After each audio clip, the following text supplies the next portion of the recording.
I'll take a look at how things are at the National Tallying Center here in Nairobi at the Bomas of Kenya. My colleague Sophia Wanuna is on standby to give us that update. Sophia, over to you. Akisa, thank you very much indeed. It is just hours to the general election.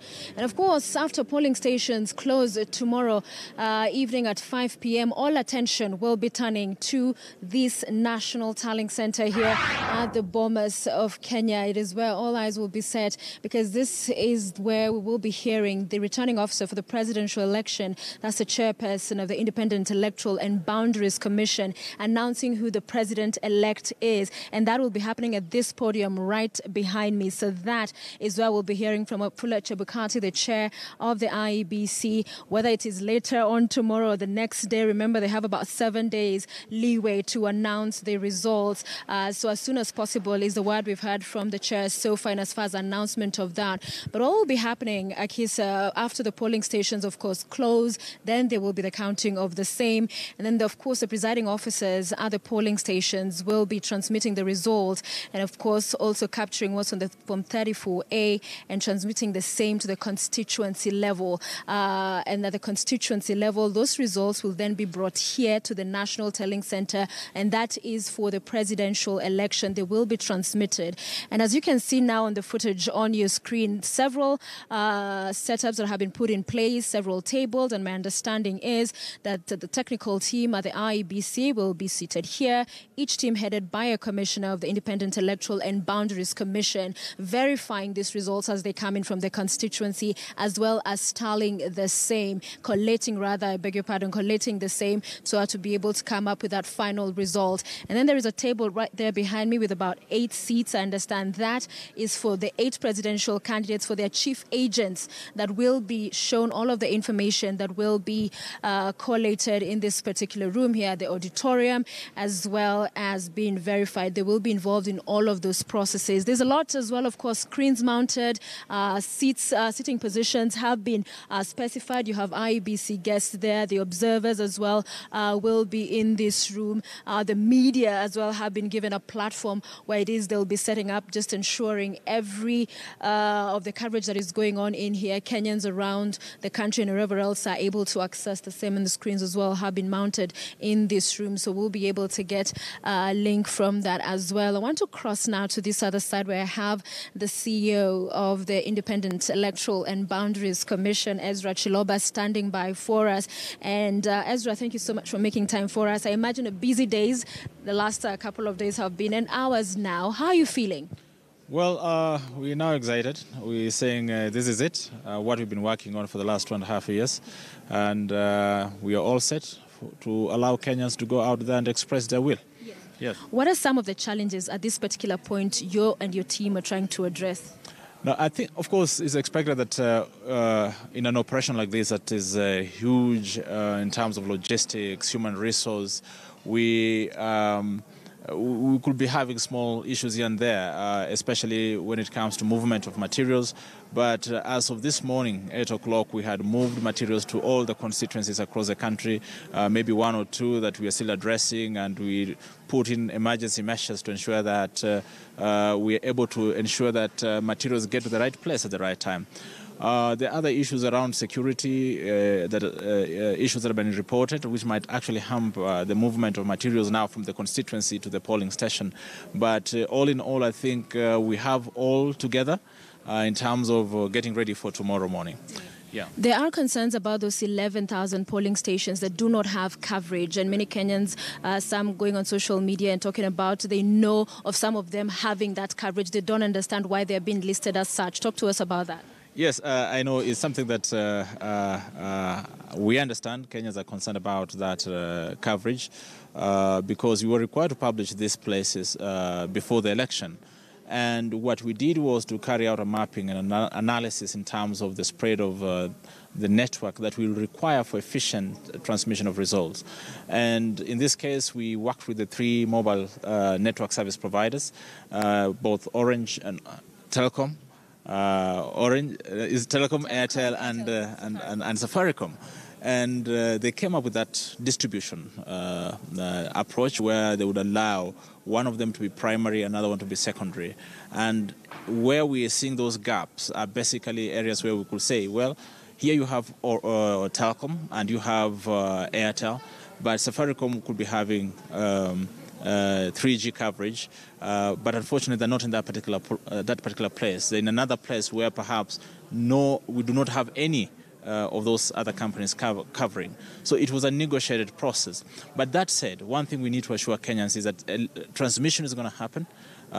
We expect it to be more efficient, and that's why we're providing mechanisms that will ensure that at least by end of day, the presiding officers are able to transmit the results as required by the law. Yes. And for presiding officers who have to move to the constituency level to transmit these results, there are concerns about their safety, there are concerns about transportation. Right. How do they can they be kidnapped perhaps in between? So what would you say to that? Now, you see, it's expected that at the end of the day, when elections, the results have been counted at the polling station, they'll still have to move to the tallying center anyway. It's expected as part of the process. They're supposed to deliver the physical forms to the returning officer.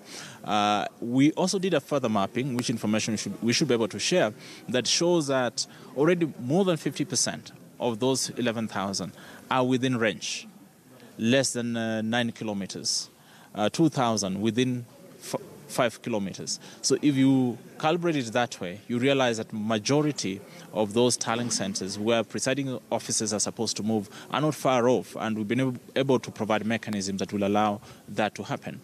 However, it must be remembered that the transmission of results, you will start with the presidential results.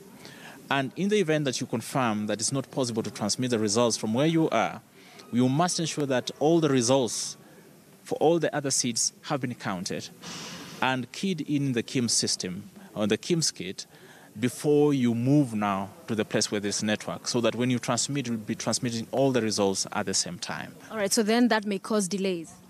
There might be some delays, but I think what we should be focused on is the integrity of the results that we receive from the polling station. Okay. And the assurance that we want to give is that once the presiding officers are ready and they're going to key in and say they're ready to submit the results and they press the button to submit, you lock those results. No one can do anything about that until they get to the place where there is a network to be able to transmit. And finally, will there be those periodical announcements from this particular national tallying center? We saw that in the last election. Is it still applying this time? Well, a lot of announcements are going to happen at the constituency.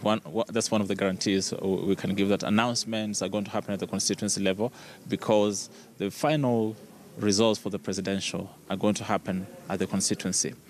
At the National Tallying Center, ours is to collect those results for purposes of final declaration. But we'll be monitoring because you never know, something will happen and we need to speak about those issues. So it's something that the Commission will have to finally decide on. But so far we are sure that the results that will be coming from the constituency will already be public. The media will be having those results because they also are going to have an access to what we call the API link. So there'll be no... Announcement is not the main thing here. Yeah. Ours is to ensure that we get the correct results and those results are shared in a transparent manner. And we've put mechanisms in place, allowing the media to have direct access to the data, allowing political parties, the presidential candidates, to access the same data. And we also have a public portal where we're going to post those results. So there'll be so many platforms where you'll be able to get this information. Yeah. And announcing it makes it almost irrelevant.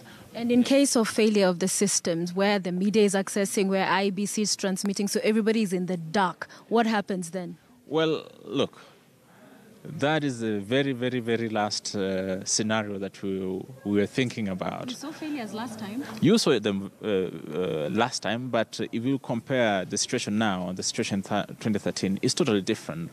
We've been able to test our systems well in advance. We've been able to put in place security measures that guarantee the integrity of the process. And we do not expect that there will be a major failure.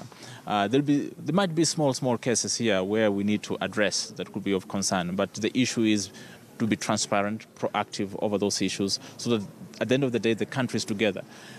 Whichever process that we may invoke towards the end to ensure that the election has happened, then it must be one that guarantees the integrity of that electoral process. All right. Many thanks. Thank you so much. Thank you very much. All right. CEO IEBC Ezra Chiloba there talking to us about those final processes, final touches, assuring the country that all is set, all has been put in place ahead of the general election. Now just hours away, Akisa, and of course we'll continue our stay here at the Bomas of Kenya. And just also to emphasize in terms of security here at the National Tallying Center that nothing is being left to chance. There's a heavy contingent that has been deployed.